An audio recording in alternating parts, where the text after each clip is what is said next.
Merci Aïcha pour cette présentation qui est trop gentille, je crois. Je voudrais à mon tour remercier les collègues de la Bibliothèque nationale et les collègues de l'Institut français de correspondance pour rendre ce cycle de conférences, celle de l'an dernier, maintenant cette année. 2 années, c'est déjà une tradition. La 3e année, c'est du béton. Ça, désormais, on ne pourra plus revenir en arrière. C'est très bien que ces contacts ont lieu, et notamment ici, parce que, comme vous l'avez entendu, j'ai plusieurs patries, et l'une d'elles, c'est la Tunisie, et elle n'est pas simplement professionnelle, il y a quelque chose de plus. Donc, merci beaucoup de me donner cette opportunité de vous parler de ce sujet, femmes et hommes artificiels en Grèce et à Rome. Depuis la nuit des temps, depuis que les humains sont devenus artisans, ils ont créé des êtres artificiels, notamment des hommes, des femmes artificielles, ou du moins, ils ont essayé d'accroître par des artifices divers la portée de l'action des hommes réels. Ils ont tenté de créer des instruments pour la chasse, l'agriculture ou la production d'objets d'usage quotidien.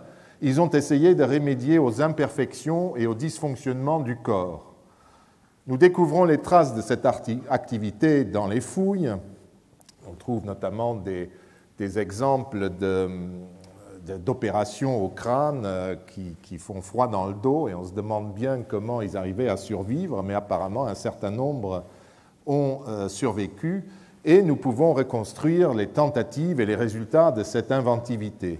Ce n'est toutefois dans le monde occidental qu'à partir de l'Antiquité grecque, dans les textes homériques recueillis et composés au 8e siècle avant notre ère, que les anciens s'expriment et réfléchissent explicitement sur le sujet. Et comme ils le font pratiquement toujours, ils exposent le problème dans des mythes. Pourquoi ça ne marche pas? Bon, excusez-moi, il faudra que je me mette debout pour vous parler comme cela. L'être humain artificiel semble avoir un mythe fondateur dans la tradition occidentale, le mythe de Pygmalion, auquel l'anglais Bernard Shaw a donné vie en 1914 et qui est attesté pour la première fois dans les Métamorphoses d'Ovide. J'ai dit être humain artificiel pour la simple raison qu'il s'agit chez le poète romain de la création d'une femme artificielle et non pas d'un homme, ce qui n'est pas sans importance vu le contexte, à savoir l'imaginaire misogyne des anciens Grecs et Romains. Car pour les anciens, les femmes apparaissent sans doute comme plus artificielles que les honnêtes représentants du sexe masculin. On va le voir. Mais oublions, pour commencer, Bernard Shaw, le professeur Higgins et Eliza Doolittle, et lisons Ovide. Témoins de la vie criminelle qu'elles avaient menée et révoltées des vices dont la nature a rempli le cœur des femmes, Pygmalion vivait sans compagne, célibataire. Jamais une femme n'avait partagé sa couche. Sculpteur originaire de Paphos, Pygmalion est d'abord célibataire pour avoir compris que les femmes sont toutes vicieuses par nature et fabrique ensuite la statue d'une femme idéale, d'une femme parfaite, qui par l'intervention de la déesse Vénus sera transformée en être vivant pour devenir l'épouse de l'artiste et la mère d'une petite fille nommée Paphos. On est loin du laboratoire sociologique de Shaw. La métamorphose racontée par Ovide est l'inversion logique de celle qui la précède dans les Métamorphoses, dans laquelle l'invention de la prostitution féminine se solde par la transformation en pierre des premières prostituées. Donc les impures propétites furent les premières, dit-on, qui prostituèrent leur charme. Comme elles avaient dépouillé toute pudeur, etc., elles furent, par une altération à peine sensible, changées en pierre. La femme idéale fabriquée par le sculpteur Pygmalion est donc d'abord, comme les prostituées pétrifiées, un objet matériel. Mais son sens est déjà inversé. La sculpture d'ivoire exécutée par Pygmalion ne connaît pas les imperfections que la nature impose aux femmes et que la pétrification presque insensible, dit Ovide, des prostituées, a rendu définitive. Surtout grâce à la piété de Pygmalion, sa sculpture se réveillera femme véritable mais pudique dans les bras même de son auteur. Le savoir-faire de l'artiste n'a pourtant produit qu'un être humain artificiel, inanimé, auquel la divinité accorde vie. Sans Vénus, Pygmalion aurait seulement pu s'offrir l'illusion de la femme parfaite.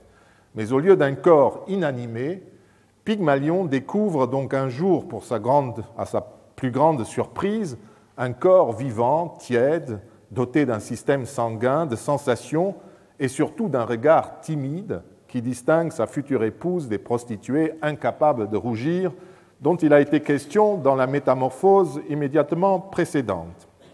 L'enjeu de cette fable sur le savoir-faire artistique semble ainsi ancré dans une problématique où la création de la femme artificielle fait partie d'un discours très répandu sur la nature problématique de la femme, dont le récit imagine un contraire vertueux, placé quand même sous contrôle masculin.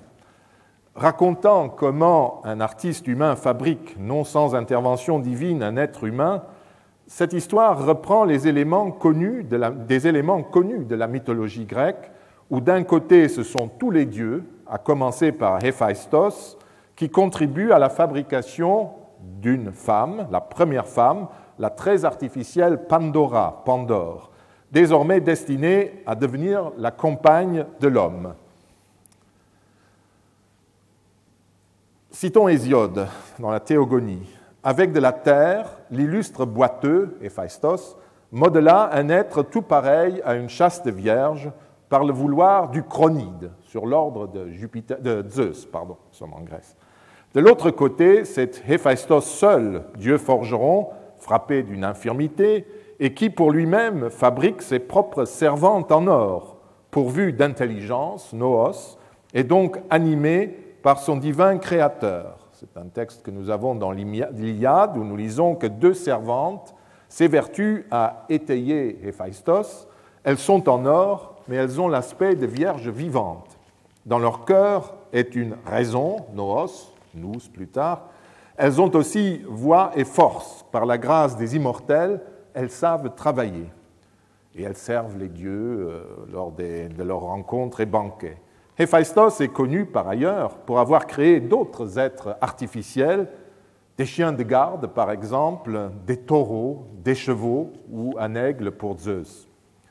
Les servantes en or du divin forgeron Héphaïstos ne sont guère que des outils animés, c'est-à-dire très exactement ce que sont les esclaves aux yeux d'Aristote. Ce dernier écrit en effet que chaque ouvrier assistant, hyperetes, est pour ainsi dire un outil en charge d'une pluralité d'outils, littéralement un outil antérieur à d'autres outils, organon pro organon. Au contraire, Pandora est une création du divin forgeron qui est beaucoup plus riche en signification et qui dépasse largement le cadre de l'outil animé de l'être humain artificiel. Chez Hésiode, qui raconte l'histoire de Pandora par deux fois, nous l'avons vu dans la Théogonie, mais il la raconte aussi dans les Travaux et les Jours, elle est le don maléfique, le kakon, le beau mal que Zeus offre aux hommes pour se venger du feu volé que Prométhée a apporté à l'humanité. Donc c'est un cadeau empoisonné qu'il leur fait avec cette Pandora qui apporte tous les dons en quelque sorte. Avec de la terre, rappelez-vous, l'illustre boiteux modela un être tout pareil à une chaste vierge par le vouloir du fils de Cronos, du Cronide. Selon les travaux et les jours, une autre version, Hésiode est un peu plus précis, il raconte qu'Aphrodite, Athéna et Hermès assistent ensemble à l'ouvrage, assurant à cette femme artificielle une apparence plus séduisante que nature et un esprit marqué par l'impudence et l'artifice. Nous ne sommes pas chez Pygmalion. Il commande, donc le Cronide, Zeus, à l'illustre Héphaïstos de tremper de d'eau, un peu de terre, sans tarder, d'y mettre la voix et les forces d'un être humain et d'en former, à l'image des déesses immortelles, un beau corps aimable de vierge. Athénée lui apprendra, à cette vierge, ses travaux, le métier qui tisse 1000 couleurs, etc. Richement ornée par Héphaïstos, vêtue par Athéna, rendue séduisante par Aphrodite et fausse par Hermès, Pandora multiplie ainsi les traits artificiels dans son être pour que l'homme succombe à ses charmes. Telle est en fait la figure avec laquelle se mesure la création de Pygmalion, essayant, lui, d'éliminer tout ce qui, chez Pandore, échappe au contrôle masculin de la sexualité et qui, dans un premier temps, avait fait un célibataire de l'artiste de Paphos.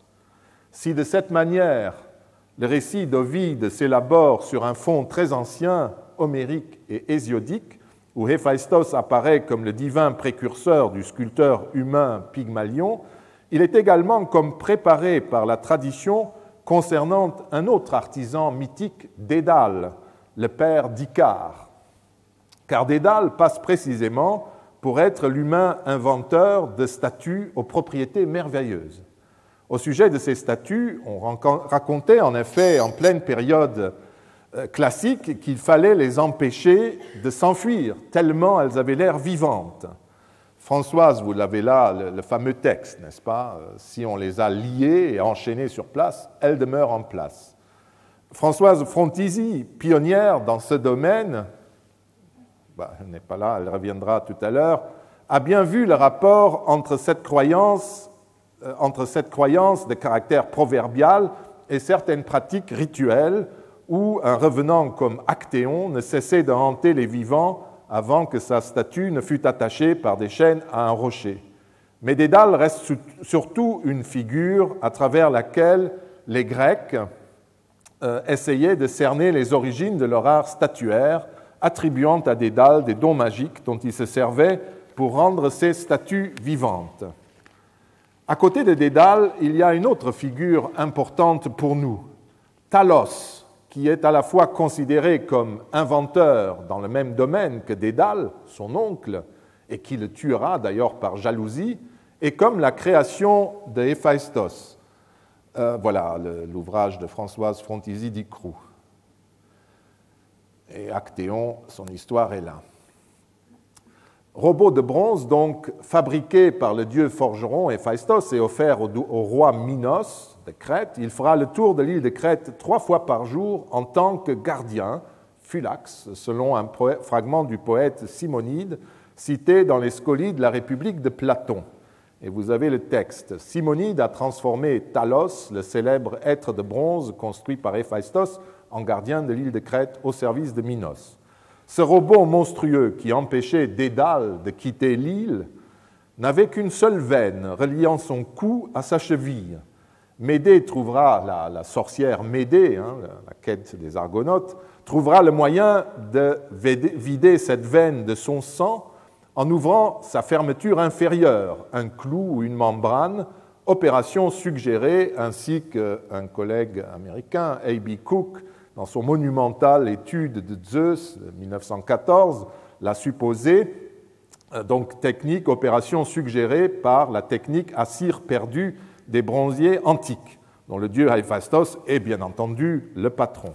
Autrement dit, Talos, quelque part, est le frère en bronze des servantes en or d'Héphaïstos, sinon carrément de Pandore, façonnée, elle, comme une statue de glaise par le même dieu. Ce cratère, qui est malheureusement noir et blanc, mais qui est un cratère à figure rouge grecque, conservé dans les Pouilles, en Italie, vous montrera qu'aux yeux des anciens, Talos n'était pas une machine couleur métal, ce n'est pas une espèce de robot, mais c'était un bel athlète. Sa veine vient de s'ouvrir à ce moment-là, sous le choc de la pierre lancée par les Dioscures. Vous avez les deux personnages avec leurs chevaux, ce sont les Dioscures, Castor et Pollux, ou alors par les tours de magicienne de Médée que vous trouvez à gauche, et c'est au moment où il est en train de s'effondrer, ce que vous voyez là. Sa blancheur, qui contraste avec la teinte de la peau des autres personnages, représente non pas l'hémorragie, comme nous pourrions le croire, mais il semble que ce soit plutôt une représentation du bronze parfait dont il était fait, qui était toujours poli et entretenu sur les statues, et qui ne se patinait jamais. C'est pour montrer cette qualité extraordinaire. En tout cas, vous voyez que c'est un beau jeune homme, ce n'est pas Frankenstein du tout. Enfin, le monstre de Frankenstein. Après ce panorama d'êtres humains artificiels dans la mythologie gréco-romaine, on notera que si leur fabrication propre peut relever d'un savoir-faire humain, leur animation ou vie dépend toujours d'une divinité. Sans l'intervention de Vénus ou d'Aphrodite, Galatée, la femme de Pygmalion, serait restée inanimée, un bel objet, rien de plus. Tandis que les créations d'Héphaïstos reçoivent directement leur intelligence de leur inventeur divin lui-même ou de ses collègues olympiens. Dans la mesure où nos sources ne disent pas que les statues de Dédale doivent leur vie à une divinité, comme Athéna ou Héphaïstos, patron de l'artiste, on est en droit de penser que les signes de vie qu'on leur prête ne sont en fait qu'une figure rhétorique exprimant l'admiration et se référant au progrès attribué à Dédale par la tradition et les historiens antiques de la statuaire grecque. En parlant de peinture, Socrate dira au sujet des personnages représentés par les artistes qu'elles font figure d'êtres vivants, mais qu'on leur pose quelques questions pleines de dignité, elles se taisent. Il leur montre la baguette magique de la divinité. Les anciens n'étaient donc pas prêts à croire que l'homme était en mesure de créer, sans assistance divine, des êtres humains artificiels. Il était d'autant moins que toute technique artisanale, pour eux, était comme habitée par des divinités assurant le succès des opérations techniques, comme la muse assurait celui du chant. Et il y a un poème assez extraordinaire sur un atelier de potier où toutes les étapes de la fabrication d'un four, d'une cuisson de four, n'est-ce pas, jusqu'au vase achevé, sont décomposées en une série de petites divinités qui collaborent. C'est-à-dire, c'est une réflexion là typique des anciens sur l'action. Qu'est-ce qu'une action? Comment elle se déroule? Est-ce que quand on a une volonté de faire quelque chose, est-ce qu'on a prise sur le résultat? Est-ce qu'on a prise sur toutes les activités de l'action? Et toute la société ancienne fonctionne ainsi. Les Grecs et les Romains avaient des centaines d'esclaves pour morceler toutes les tâches. C'est une des caractéristiques du monde antique. Ils avaient certainement un problème avec l'action, en tout cas, disons pas qu'ils avaient un problème, ils pensaient l'action différemment de nous. Ils l'analysaient dans ses moindres détails. Et c'est pour cela que la technique artisanale ne suffit pas, parce que l'artisan ne contrôle finalement pas grand-chose. Les poètes comme Hésiode ou Homère avaient l'habitude de dire qu'ils étaient simplement une caisse de résonance. Eux, ils parlaient, ils chantaient, mais derrière était la muse. Souvent, la muse est invoquée d'abord parce que c'est elle qui donne vie à l'œuvre.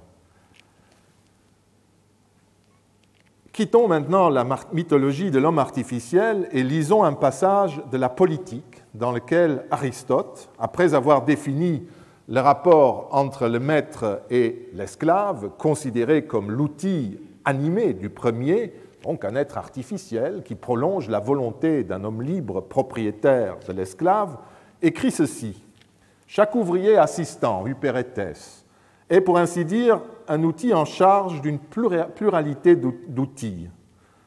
Car si chaque outil pouvait exécuter son travail sur commande ou en anticipant l'opération suivante, pro aistomenon, ainsi qu'on le raconte au sujet des statues de Dédale ou des trépieds d'Héphaïstos, c'est aussi une invention d'Héphaïstos qui, selon Homère, participe, guidés par eux-mêmes, automates, au concours divin.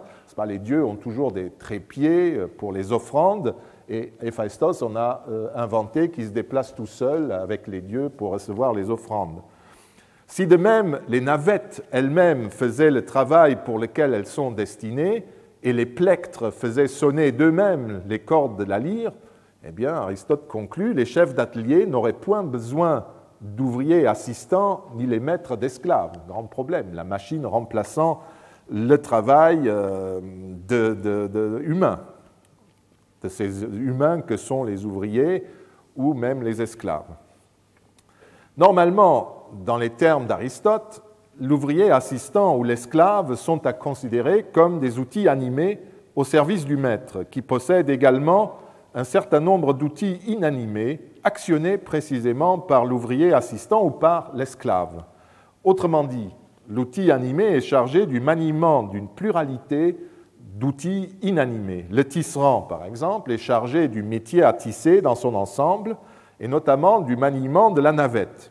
De même, l'esclave, musicien, qui joue de la lyre pendant un banquet, est l'outil animé grâce à qui l'instrument lui-même, ses cordes et son plectre, tous outils inanimés, vont produire de la musique.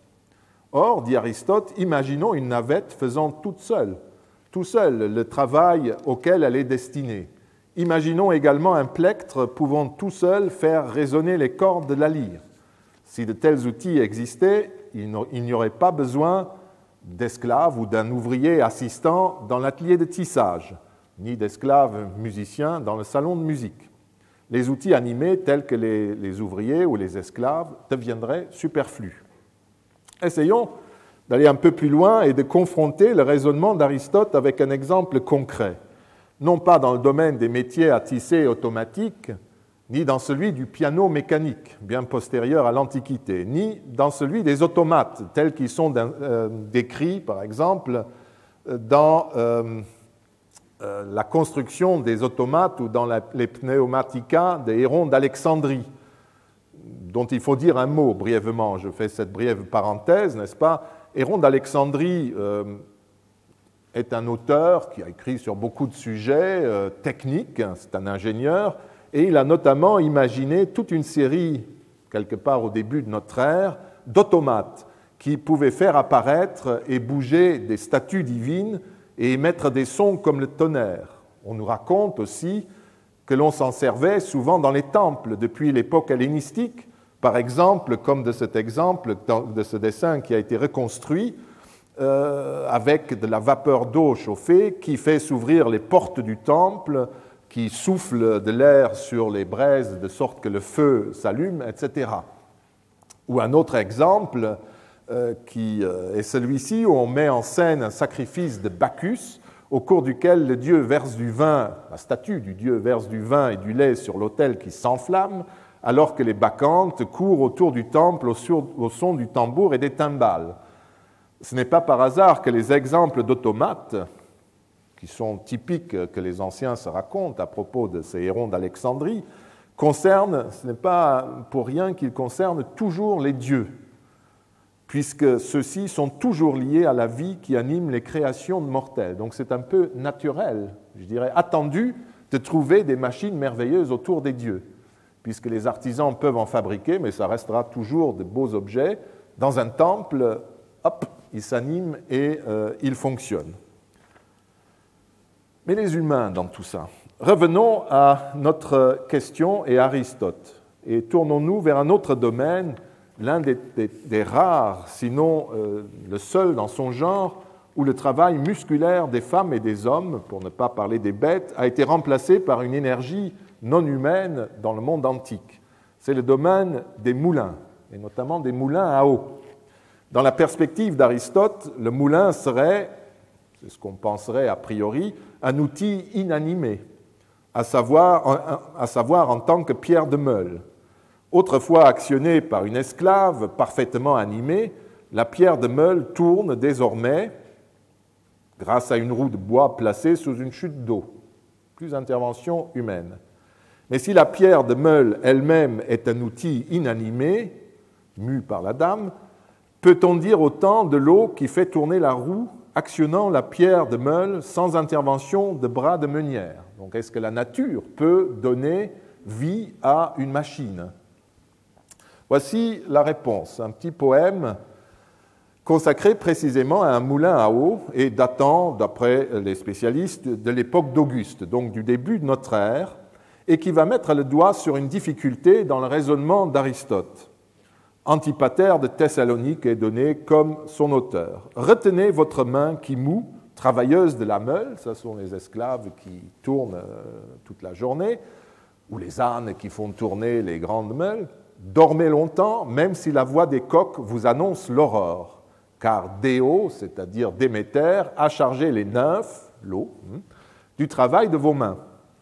Et elles, jaillissant jusqu'au sommet de la roue, font tourner les cieux qui, grâce aux rayons recourbés, mettent en mouvement les lourdes et creuses meulières de l'île de Nisyros. Nous goûtons à nouveau la vie du premier âge, l'âge d'or, puisque nous apprenons à consommer sans travail les présents de Déo, c'est-à-dire la farine, le blé. On notera d'abord que les nymphes qui, par l'intermédiaire de la roue, actionnent les meulières de Nisyros et rendent le travail servile superflu, comme l'imaginait Aristote, correspondent plutôt mal à la désignation aristotélicienne d'outils animés, car il semble difficile de considérer l'eau, dans le contexte de notre poème, comme un phénomène purement naturel et inanimé, émancipé à la manière présocratique de ses déterminations religieuses. Il est difficile de considérer l'appellation nymphe comme une figure rhétorique se référant à une réalité plus prosaïque, non avouable en quelque sorte dans un poème. Difficile donc de considérer l'effort des nymphes comme celui d'un outil inanimé. Ces nymphes semblent en fait avoir plus en commun avec les servantes en or des Héphaïstos, dotées d'intelligence pour mieux pouvoir obéir à leur maître. Donc vous voyez que dans ce cas-là, l'énergie naturelle est encore commandée par des divinités, les nymphes, et qui elles-mêmes sont sous les ordres de Déo. Déméter les a chargées. Il y a encore une grande divinité derrière. En fait, les nymphes du poème obéissent aux ordres, tout comme les servantes en or, et surtout, tout comme les outils inanimés qui remplacent les esclaves chez Aristote. Relisons la phrase déjà citée de la Politique. Car si chaque outil pouvait exécuter son travail sur commande ou en anticipant sur l'opération suivante, donc en ayant une certaine autonomie, en étant un automate, n'est-ce pas, les chefs d'atelier n'auraient point besoin d'ouvriers ni de les maîtres d'esclaves. Voilà ce que, très exactement, Aristote demande à l'outil inanimé destiné à remplacer l'esclave. Et il nous laisse ainsi avec la nette impression que le remplaçant doit aussi être animé que celui qu'il devait remplacer. Tout se passe en effet comme si Aristote était incapable de distinguer clairement l'outil inanimé de l'outil animé rendu superflu, car le substitut, capable d'obéir et d'anticiper, ne paraît pas moins doté de vie que l'esclave. Autrement dit, Aristote semble s'être heurté à une difficulté que le poète de l'anthologie palatine a su rendre explicite en attribuant vie et intériorité aux outils destinés à remplacer les travailleuses de la meule. Tout se passe comme si l'outil inanimé proposé par Aristote en vue de l'automatisation du tissage et de la musique ne pouvait être imaginé autrement que comme un outil paradoxalement animé, selon une logique que l'on peut souvent repérer dans les récits métiques. En effet, la tisseuse artificielle ne deviendrait opérationnelle à condition d'être inanimée. Par qui?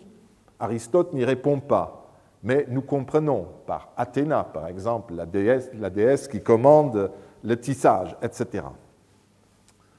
Continuons, et on s'approche du domaine de mon collègue.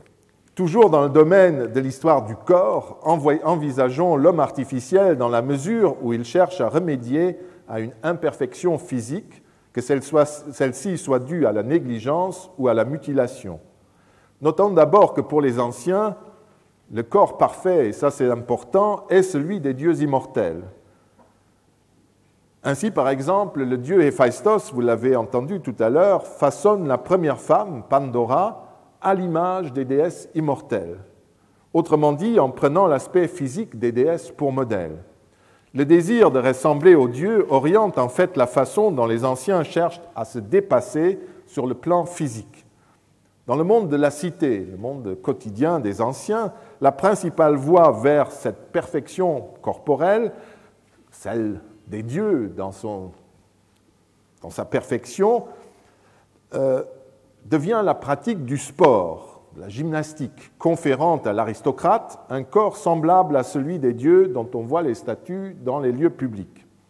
Toute la civilisation du gymnase et de l'exercice physique, si omniprésente, n'est-ce pas, dans les cités grecques et plus tard romaines, est fondée sur cette recherche du corps parfait, du corps artificiel, car c'est une recherche difficile, à la limite irréalisable, mettant en œuvre des procédés dont le résultat est un corps qu'il faut désormais qualifier de non naturel, voire d'artificiel, puisque la perfection humaine dans ce domaine n'existe pas. Tout autre est le sens qu'il faut donner au même terme lorsqu'il est question du corps mutilé, auquel on cherche à restituer l'intégralité par un membre artificiel ou une prothèse. La question qu'il faut se poser devient donc celle-ci. Dans quelle mesure l'Antiquité a-t-elle connu les prothèses remplaçant tel ou tel membre du corps? Et qu'est-ce qu'ils en ont dit? Comment ils ont pensé cela? Le premier exemple qui vient à l'esprit est sans doute celui de l'épaule de Pélops, le fils de Tantale, mangé par Déméter au cours du repas monstrueux servi par Tantale. L'épaule du garçon ressuscité a été remplacée ensuite par une prothèse en ivoire, la même matière dans laquelle était fabriquée Galatée, la future femme de notre ami Pygmalion. Quel est le rapport entre cette prothèse mythique et ce que les anciens disent de la pratique médicale? On en parle peu, mais je vous donne toutes les histoires qu'on raconte. Un récit exceptionnel dans les histoires d'Hérodote suggère que les prothèses n'étaient pas le privilège exclusif des figures mythiques. Égésistratos, le divin d'Élide, portait un pied en bois fabriqué par le devin lui-même. Voilà le texte. Le général perse Mardonios avait pour devin Égésistratos, un Éléen, le plus renommé des Téliades, que les Spartiates, avant ces événements, avaient capturé et mis au fer pour le faire périr, comme ayant souffert de sa part de nombreuses et intolérables injures. Dans cette triste situation, comme sa vie était en jeu et qu'il préférait endurer plutôt que mourir, endurer beaucoup de cruelles souffrances, il avait fait une chose qui dépasse ce qu'on peut dire. Il avait le pied engagé dans une pièce de bois cerclée de fer. Il s'empara d'un couteau qu'on avait pour quelque raison apporté là et imagina aussitôt l'action la plus courageuse de toutes celles que nous connaissions. Il fit son calcul pour ce que s'il resterait de sa jambe pût sortir de la pièce de bois et de sa propre main coupa la partie antérieure de son pied. Cela fait, comme la prison était gardée, il perça le mur et s'enfuit à Thégée, cheminant la nuit et le jour, se cachant dans les bois en plein air. Et c'est ainsi qu'au cours de la troisième nuit, il arriva à Thégée, tandis qu'à Lacédémone, toute la population était à sa recherche et qu'on s'émerveillait de son audace, voyant la moitié de son pied rester sur place et ne pouvant le découvrir lui-même.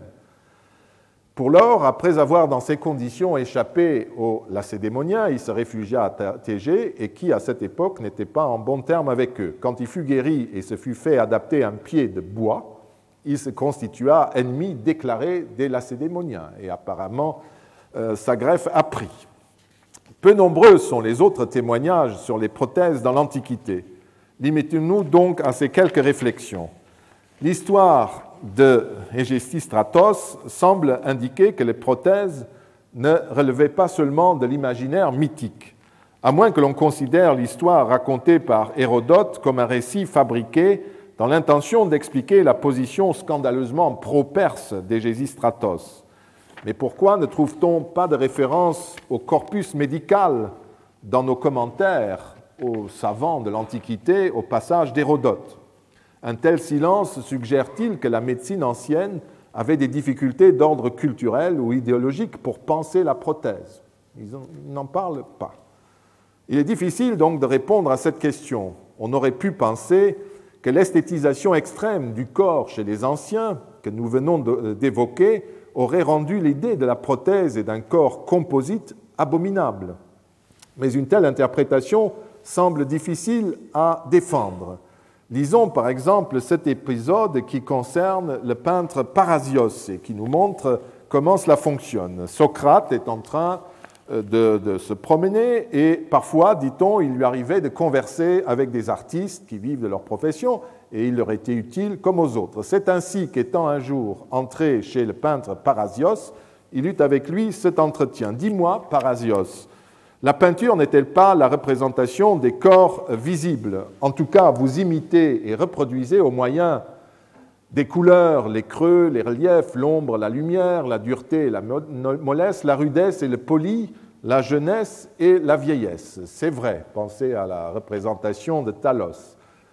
Et quand vous représentez, continue Socrate, des modèles de beauté, comme il n'est pas facile de trouver un homme de tout point irréprochable, vous prenez plusieurs modèles et en combinant ce que chacun a de mieux, vous nous faites voir des corps où tout est beau. Donc la technique ne choquait pas les anciens quand ils faisaient des images, un peu comme dans nos magazines où les mannequins se font, et les acteurs de cinéma se font retoucher discrètement par les artistes du Photoshop, n'est-ce pas? Eh bien, on a l'impression que quand même, d'après Xénophon, le peintre Parasios devait chercher des éléments parfaits de provenance multiple afin d'arriver à la représentation d'un corps parfait, ce qui ne témoigne pas d'une quelconque obsession de l'unité organique du corps, obsession qui aurait pu faire, comme je l'ai dit, obstacle intellectuel aux prothèses, au niveau de la pratique aussi bien qu'au niveau de la représentation.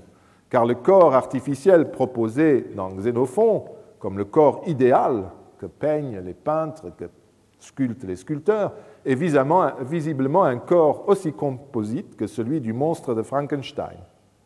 La réponse doit donc être cherchée ailleurs, mais nous n'avons pas de réponse à ce genre de questions. Je constate cette étrangeté. Arrêtons-nous un instant et revenons sur ce que j'ai dit. D'après ce que nous avons vu jusqu'à présent, les anciens avaient donc une position très variée, très nuancée à l'égard des êtres artificiels. D'abord, nous avons vu qu'ils connaissaient bien cette catégorie et qu'ils s'en servaient dans les limites des capacités de leur technique, mais aussi dans un cadre conceptuel et éthique qui leur est propre et qui peut intéresser les chercheurs d'aujourd'hui. Les hommes sont, d'après les anciens, capables de créer des corps artificiels. Nous avons vu qu'avec la représentation de Talos, à quel point ils imaginaient leur création semblable à l'homme. À cette artificialité, ils posaient toutefois une limite.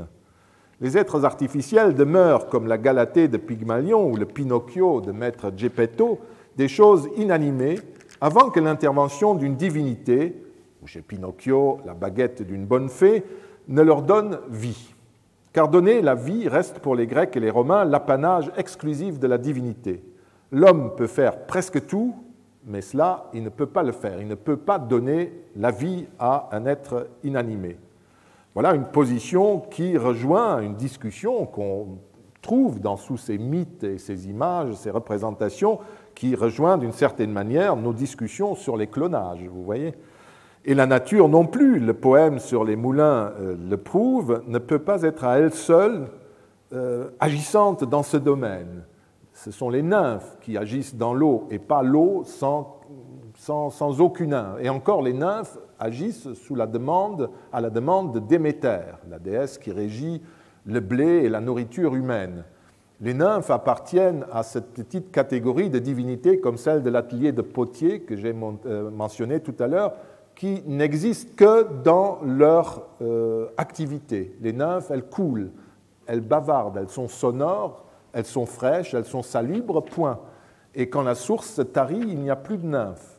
Elles sont immortelles, mais tant que dure leur fonction. Ce sont ce qu'on appelle des divinités fonctionnelles, comme on en a à Rome et partout. Et elles agissent toujours avec une grande divinité qui, elle, est là depuis toujours, et elles sont en quelque sorte ses outils animés.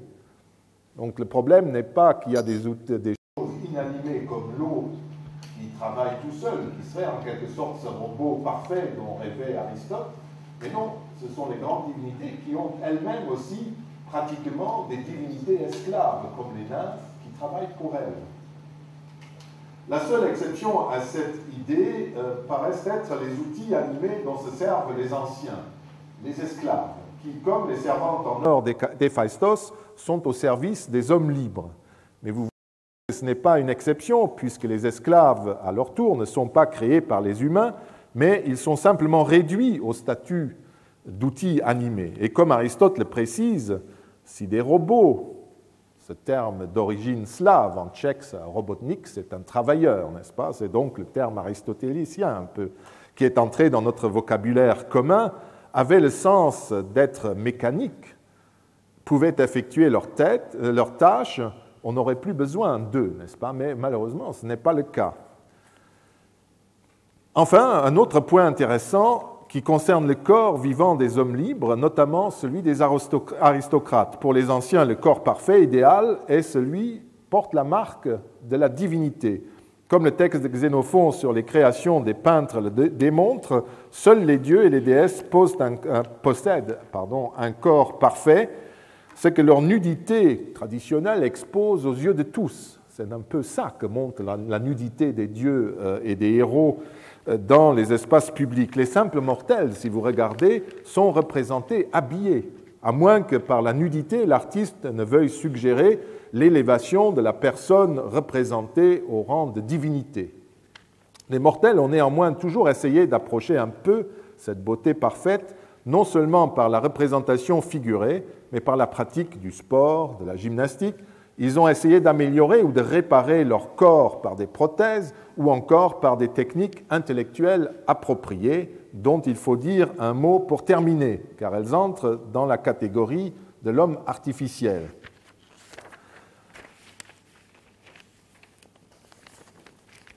Je retrouve ma feuille, voilà.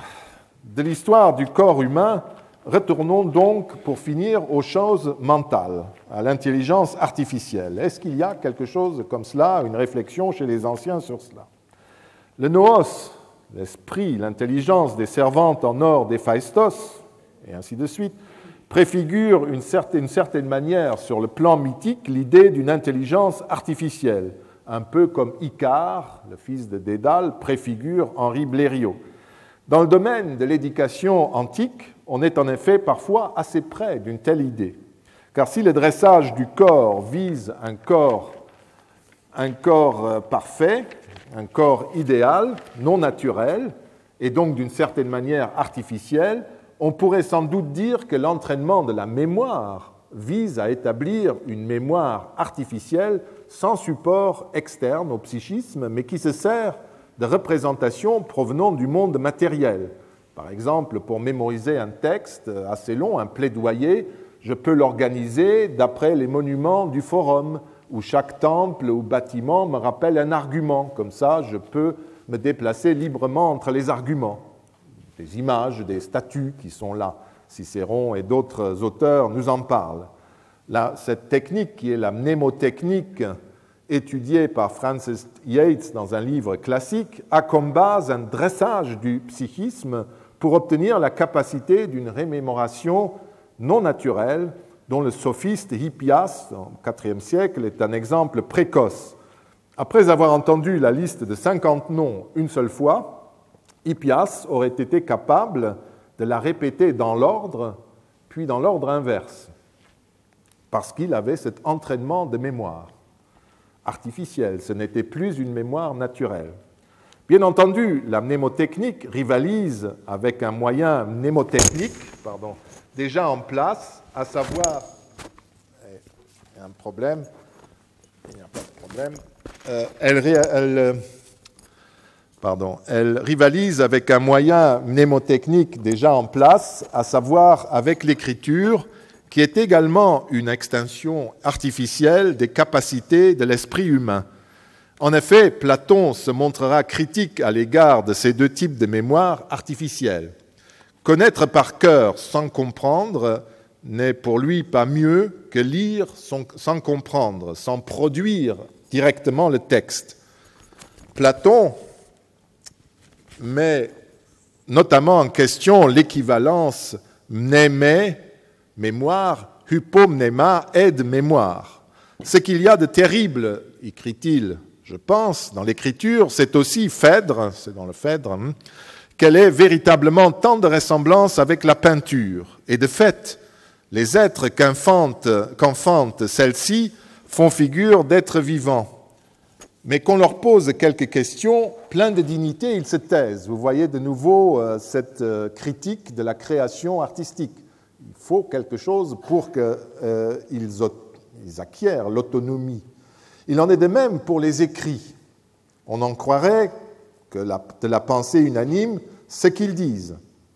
Mais qu'on leur adresse la parole avec l'intention de s'éclairer sur un de leurs dires, c'est une chose unique qui se contente de signifier. la même toujours.